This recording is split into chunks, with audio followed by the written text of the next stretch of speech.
Hello friends, welcome to Ramni Govind vlogs. ఈరోజు మన ఛానల్లో veg pulao and chicken curry అండి. సింపుల్గా veg biryani and chicken curry. దానికోసం కుక్కర్లో బిర్యానీకి సరిపడా ఆయిల్ వేసుకుందాం. అండ్ అందులో గీ కూడా కొంచెం నెయ్యి వేసాను. అండ్ గరం మసాలా సరుకులన్నీ ఒక్కొక్కటిగా వేస్తున్నాను. ఈ క్లిప్ కొంచెం కన్ఫ్యూజ్ అయింది. మసాలా సరుకులు జీడిపప్పు, బిర్యానీ ఆకు, ఉల్లిపాయ, పచ్చిమిర్చి అన్నీ వేసి కలుపుకోవాలి. దాంట్లో ఒక 2 టేబుల్ స్పూన్ల అల్లం వెల్లుల్లి పేస్ట్ వేసి బాగా కలుపుకున్నానండి. అది వేగుతున్నప్పుడు దాంట్లో మిల్ మేకర్స్ వేసాను. నేను చికెన్ కాంబినేషన్ అనేసి వెజిటేబుల్స్ వేయలేదండి. మా వాళ్ళకి ఇష్టం ఉండదు. వెజ్ కర్రీతో అయితే ఓకే. మిల్ మేకర్స్ కూడా వేసుకుని బాగా కలుపుకున్నాక ఇప్పుడు కొద్దిగా సాల్ట్ వేసుకున్నామంటే అల్లం వెల్లుల్లి అడుగంటకుండా బాగా వేగుతుందండి. నేను బిర్యానీకి సరిపడాగా అంచనాగా వేసాను. సరిపోకపోతే మళ్ళీ తర్వాత చూసుకోవచ్చు. బాగా వేగే చూసారా, మసాలా అంతా వేగిన తర్వాత ఇప్పుడు నేను రెడీ చేసి పెట్టుకున్న హోమ్మేడ్ గరం మసాలా కూడా వేసుకున్నాను. సరుకులు వేసాను, కానీ పొడి కూడా వేస్తే ఫ్లేవర్ బాగుంటుంది కదా. అది కూడా ఒకసారి కలుపుకున్నాక అంతా బాగా వేగింది కదండి. ఇప్పుడు దీనికి వాటర్ యాడ్ చేసుకుందాం. 1 గ్లాస్ రైస్కి 2 గ్లాసులు వాటర్ వేసుకుందాము.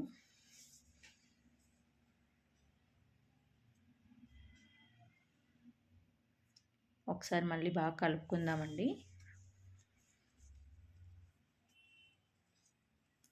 ఇప్పుడు ఇందులో నా దగ్గర నేను చేసే టైంకి కొత్తిమీర, పుదీనా అవైలబుల్ లేదండి. అందుకే కసూరి మెంతి ఉంది కదా, దాన్ని నలుపుకొని వేసుకున్నాను. ఒకసారి దాన్ని మళ్ళీ బాగా కలుపుకుందాం. దీంట్లో 1 స్పూన్ ధనియాల పొడి కూడా యాడ్ చేసుకున్నానండి.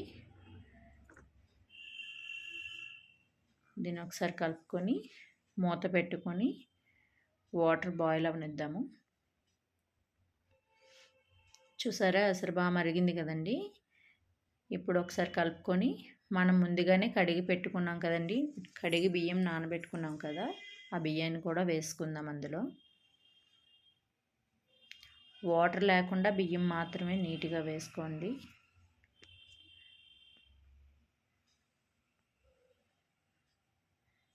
బియ్యం వేసుకున్న తర్వాత ఒకసారి కలుపుకొని ఈ స్టేజ్లో ఉప్పు చూసుకుందాము.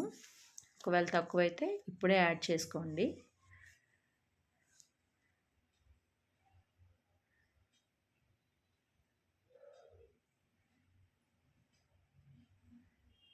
నాకైతే సరిపోయింది. మూత పెట్టేసుకొని మరగనిచ్చాను. మూత పెట్టి సిమ్లో పెట్టుకోవాలండి కంప్లీట్గా. ఈసారి ఒక 10 మినిట్స్ హై ఫ్లేమ్లో ఉంచి ఆ తర్వాత మొత్తం సిమ్లో పెట్టుకుంటున్నాను. నా బిర్యానీ రెడీ. ఇప్పుడు దాంట్లో చికెన్ కోసమని కళాయి పెట్టుకొని ఆయిల్ వేసుకున్నాను. దాంట్లో పచ్చిమిర్చి, కొద్దిగా కరివేపాకు వేసుకున్నాను. దీంట్లో మనం ముందుగానే క్లీన్ చేసి పెట్టుకున్న చికెన్ కూడా వేసుకున్నాను. దాన్ని ఒకసారి కలుపుకుందాము.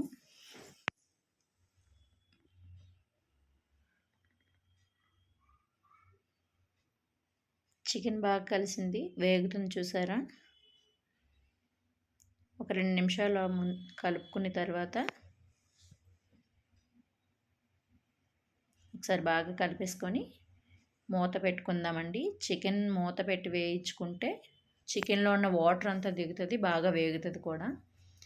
చూసారా, వాటర్ అంతా దిగింది, అదంతా వేగిపోయింది, ఆయిల్ పైకి తేలుతుంది. ఈ స్టేజ్లో మనం ముందుగా మిక్సీ పట్టుకున్న మసాలా ఉంది కదండి, ఆనియన్, టమాటా, ఆ పేస్ట్ని వేసుకున్నాను.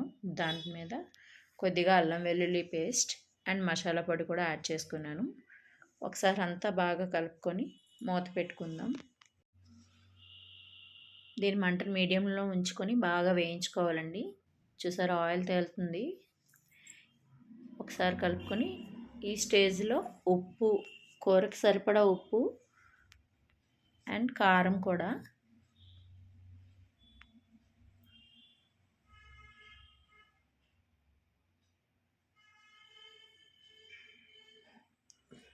ఉప్పు కారం వేసుకున్నాం కదా.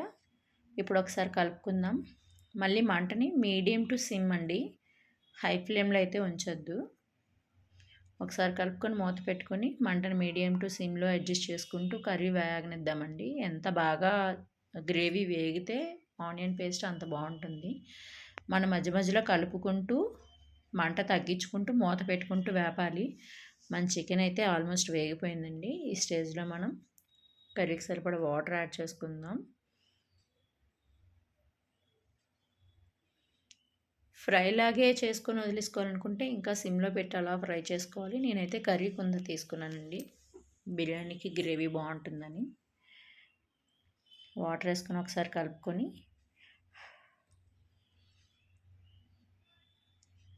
మూత పెట్టేసుకుందాం. చెప్పాను కదా కొత్తిమీర లేదని, కామెంట్స్ పెట్టకండి కొత్తిమీర వేయండి అని. కర్రీ అయితే ఉడికిపోయింది. నాకు ఇలాగే ఉండాలండి గ్రేవీ. చాలామంది ఇంకా కొంచెం వాటర్లీగా ఉంచుకుంటారు. నాకు అలా మరీ నీళ్ళ ఉండడం నచ్చదు, ఇలాగే ఇష్టం. మన కర్రీ కూడా రెడీ. మన veg pulao and chicken curry, raita, onion అన్నీ రెడీ. టేస్ట్ ఎలా ఉందో కామెంట్ సెక్షన్లో కామెంట్ చేయండి. బాయ్.